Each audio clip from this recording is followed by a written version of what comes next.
It's a Sunday in May, and Ron Dennis, boss of McLaren, is a happy man. A few minutes ago, Ayrton Senna crossed the finishing line in Monaco to bring the McLaren team its 102nd Grand Prix victory. Winning here is an unexpected bonus. Dennis knows that the rest of the season will be a different story.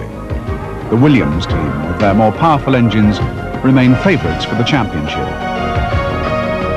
And though Senna may be celebrating his third victory this year, his contract with McLaren has yet to be signed. And Ron's other driver, American Michael Andretti, has only finished twice in the last 6 races. So as Ron toasts Ayrton's lead in the championship, he knows all too well the challenge facing his team just to keep in contention. It's in Portugal 4 months later that the season reaches its climax. Since Monaco there have been no more McLaren victories. Andretti has gone, and Ron arrives knowing that his off-the-record views about Senna have been misquoted in the press. I think Ayrton's a little upset. Been tweaking his tail a bit in the media, which is not normally my style, but it's all been done with humour. I don't think he's smiling yet, but hopefully he'll be smiling tomorrow. The Estoril circuit is awash with rumours about Senna's future. Now in third place in the championship, he's frustrated with his engine's performance and faces a challenge from a new teammate.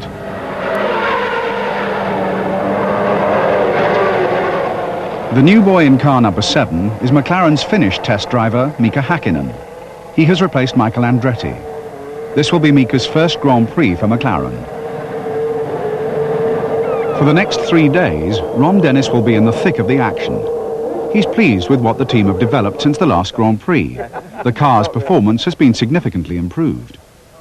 Usually Ron concentrates on Senna's car with Ayrton's race engineer, Italian Giorgio Ascanelli. This weekend, other members of the team get his attention too, especially Häkkinen's engineer, Steve Hallam. Let me give you a few things what I would like to do. You have a map. I would like to change a few things, definitely. Mika is putting his experience as a test driver to good use. Yeah? So so you set the guys together. So, one thing people knowing about that we've put a new system on the car, and it's one thing I'm knowing about a braking system. It must even give a remote indication of how it's achieved. And there will be a lot of people looking for the understanding, so we must just close off any dialogue on it. So far in this Friday practice, Mika is doing well. 8 total 6 times, Mika. 8 total 6 times. And after this tire is going to come off, yeah? That's correct. Great, let's go. 10-4. Racing driver, not highway patrol.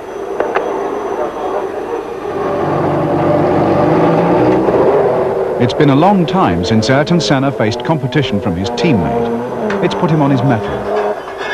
You could put on gearbox 1. Gearbox 1. The 7.5 left hand without the just comfortable hand. 4 increments of front riding lower and lower.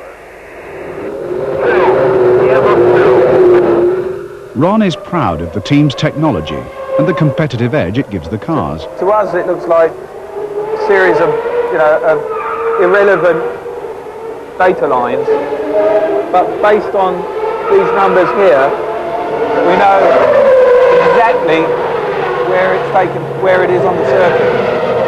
And then go into this car system, and he will program the car to be 1 millimetre lower. That moment. And the moment the car gets to that reference point, the front goes down 1 millimetre, and we actually program each corner 4 times, so the car changes its suspension characteristics 4 times in every corner. And so I would be looking to increase this first run by maybe 1 or 2 laps to get a good feel for the car, so that we get a solid change, another run followed by the final run on new tyres. I think that's what we'll have to do. if you're going to do that, I'll put another lap on here. Another lap on that one.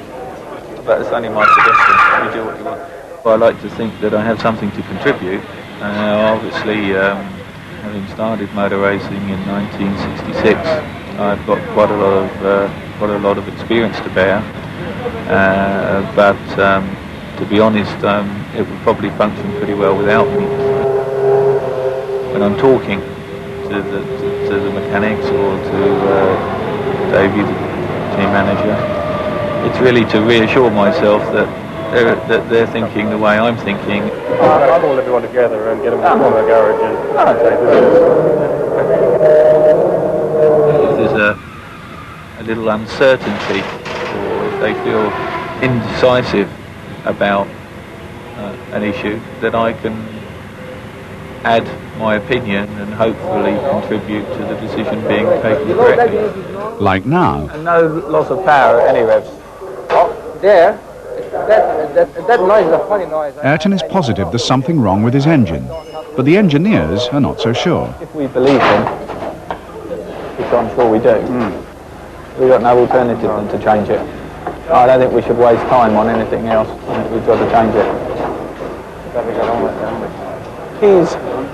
He's adamant, I mean, that it's got the noise. The engine runs all right, all the valves are there, but I can't see any alternative to changing it. If he's adamant as the noise, I don't think he would say the noise, you know. What do you think? Would you leave it in? I'm asking you. I'm asking you. What would you do? Problem's got problems the engine's going in. Do they change what appears to be a perfectly good engine simply because of a driver's hunch? Okay, this is the best engine. He's got the other three engines are down, and we'll give him the option. Do you want to Team manager Dave Ryan decides to take the risk. When the old engine is stripped down, they find a defective camshaft. Ayrton was right. At the end of the first morning practice, Mika has done astonishingly well. He's almost as fast as Senna. I may do, yes. But I'll let you know. Meanwhile, Ron has a date with Finland's press, who want to know what he thinks of his new driver. And what's the problem in a high speed is to understand. First on the back end, goes like this in a high speed and pushing the front. Right. And it makes the car very unstable. You can't really be hard on the power, because if you try to go on hard on the power, you're going to spun. And if you try to, you have to back off all the time to be under the limit. And Well, it's a shame. I mean, he's got two disadvantages. One is that he's too good looking. Another big disadvantage, especially around me, is he's got too much hair. The fact remains that he's very professional. Of course, there's a bit of immaturity there, but that's because he's young. I find it anyway extremely refreshing. You know, there's a little bit of naivety there, but it's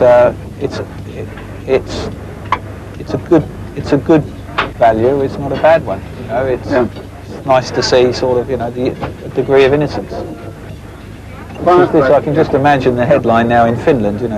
Ron Dennis says Mika Häkkinen is immature and naive. Time for the first qualifying session. Mika rehearses the drive ahead.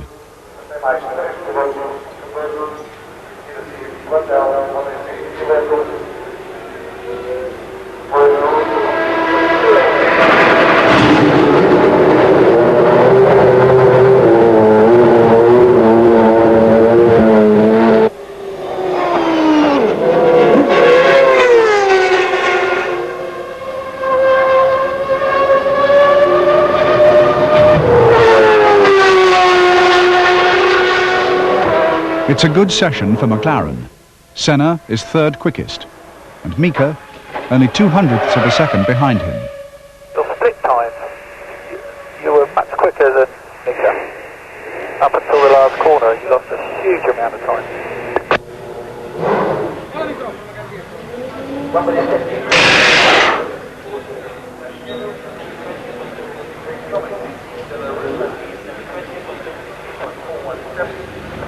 What's the second run?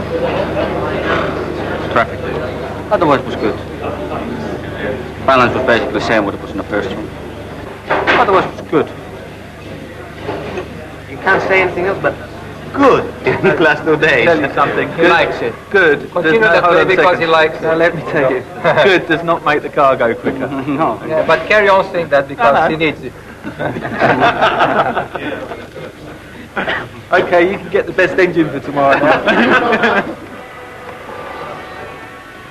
Mika has driven well, but Ron is not a man to let him rest on his laurels. You go and get on with your job. What are we going to do now? Well, you're going to go and do, it's called technical debrief. I know that you probably haven't been to one of these before. It means you've got to work still. Look at all the data and try and make the car go quicker. What do you think?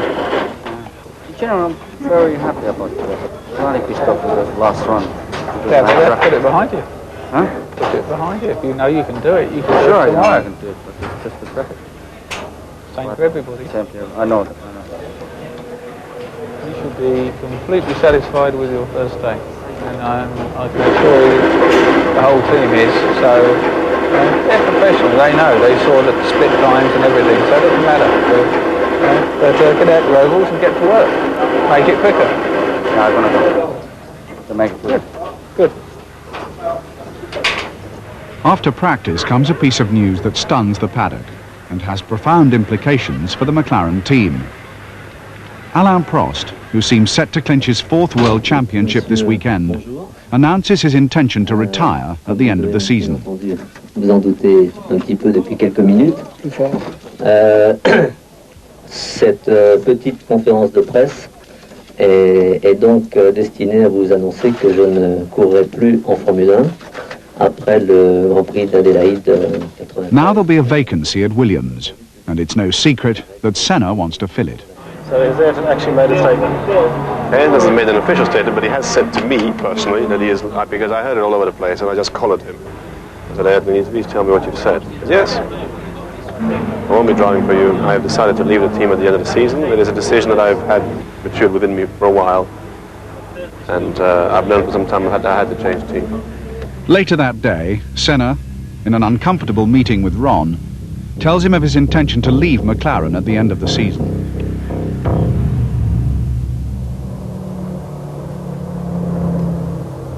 Quite used to going to work in the dark.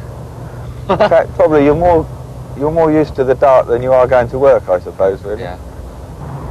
It's quite a busy weekend, really. I mean, you're seeing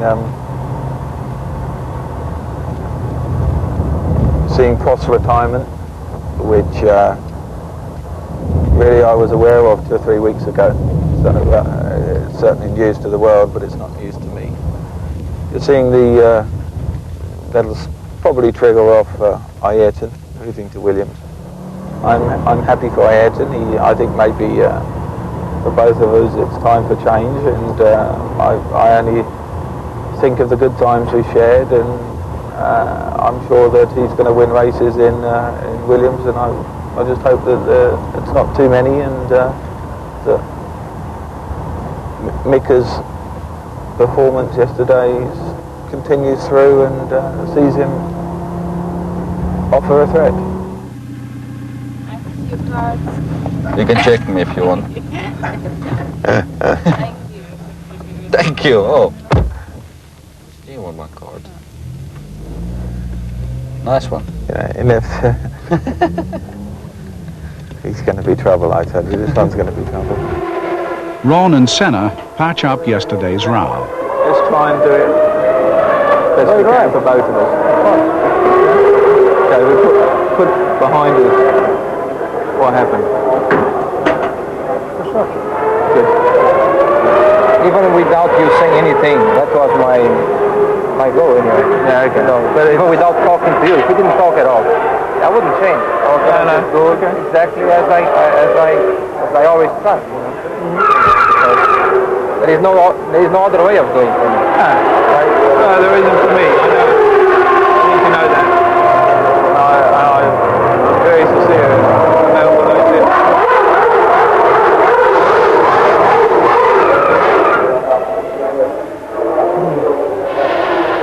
Whatever the drivers promise, they know the problem is power, as Ron reminds the men from his engine suppliers, Cosworth. I can look at putting that sort of deal together.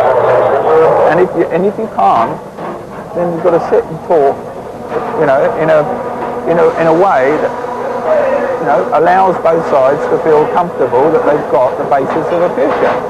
I want to win. If you make an engine that I can win with, then I'll use it.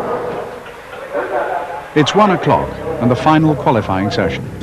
Mika is keen to improve on yesterday's time.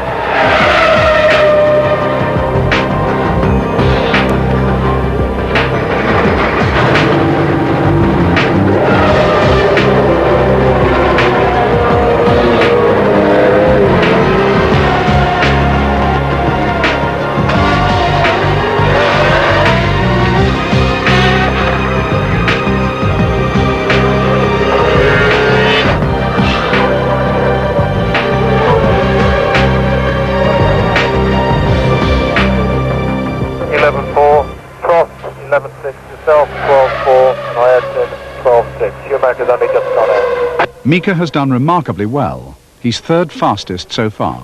You've got 15 minutes before you must get in the car. So, tell me. What's the situation?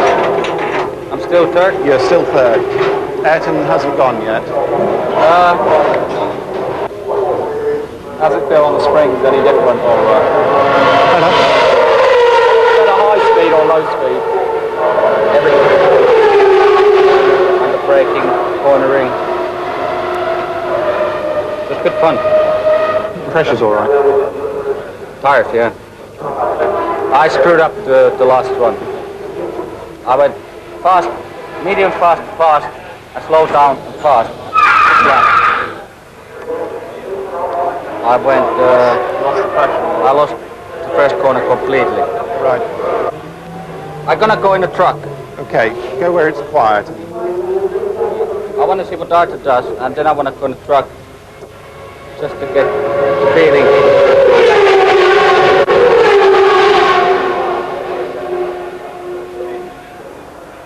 There are a few minutes left before the end of qualifying. It's Ayrton's last chance to beat Mika's time.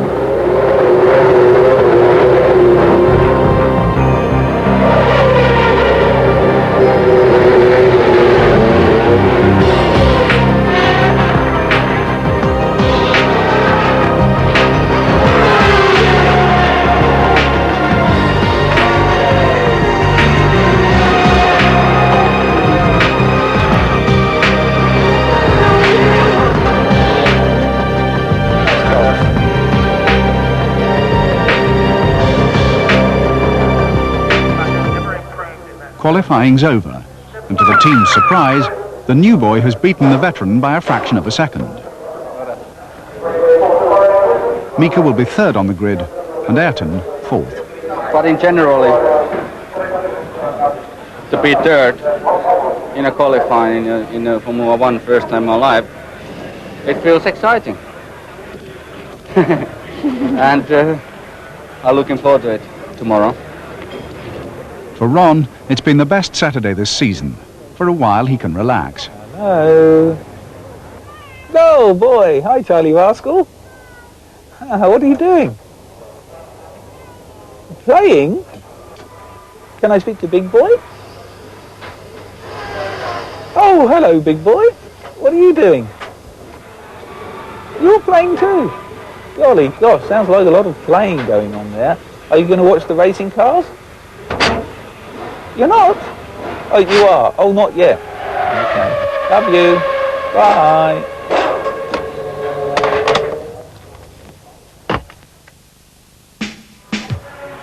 Sunday, race day. The cars are set up and ready to race.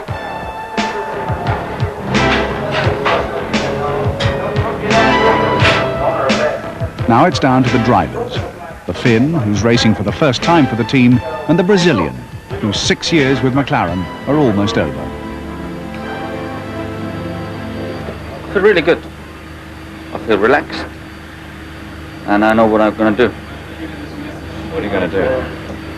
Well, if you want to understand so, I'm planning to take a lead in the first corner and try to keep the others behind me so long time what I can. But because lack of power, it's very hard to do that on the straights, and it's going to be difficult. But we are good on the corners, and we have to wait and see. What about the traffic jam at first corner? It's not going to be a problem. I mean, if I'm going to get the lead immediately, it's no traffic if you're leading. Thanks.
Cross took the T car, came in, jumped in the P car, sat in the car sort of negative, shaking his head.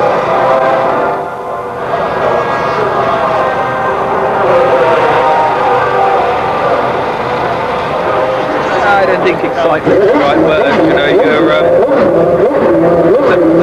the pleasure in succeeding. There's a lot of pain in failure, and there's more failure than there is success. In the sport, so really you just know that one way or the other you're going to have some sort of emotion at the end. Most of the time it's negative, unfortunately.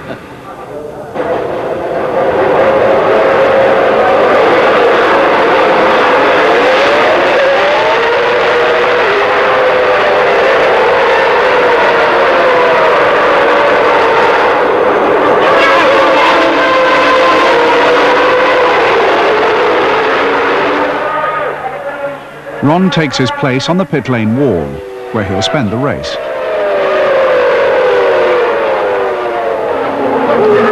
You think Mika jumped the start?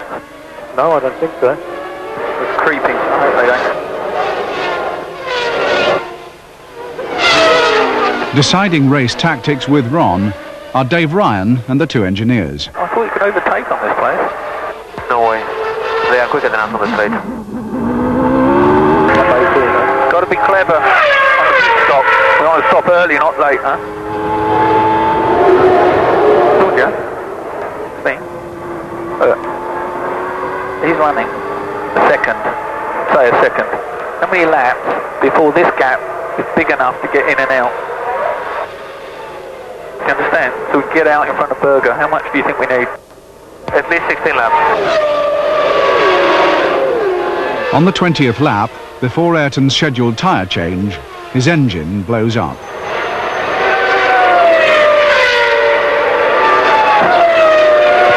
Ayrton's blown up. Oh, he's blown behind you. I don't know what it was. Okay. Attention is now on Mika, stuck behind the Ferrari.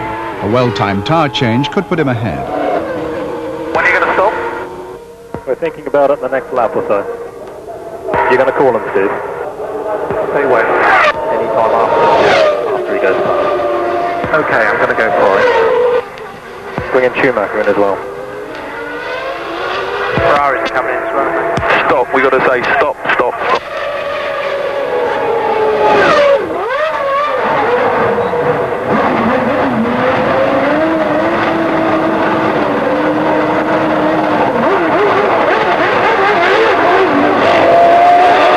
The tactic doesn't work because the Ferrari came in at the same time. Mika is still behind it. We should have let it, as soon as we realised the Ferrari was coming in, we should have let him run.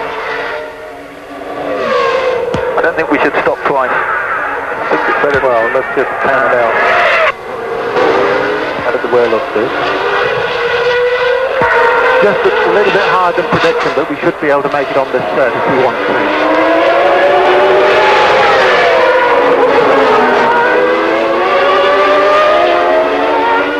For 10 laps, Mika tries to get past. Then on lap 32, he tries too hard.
Learn by these things. Just wanted to do well.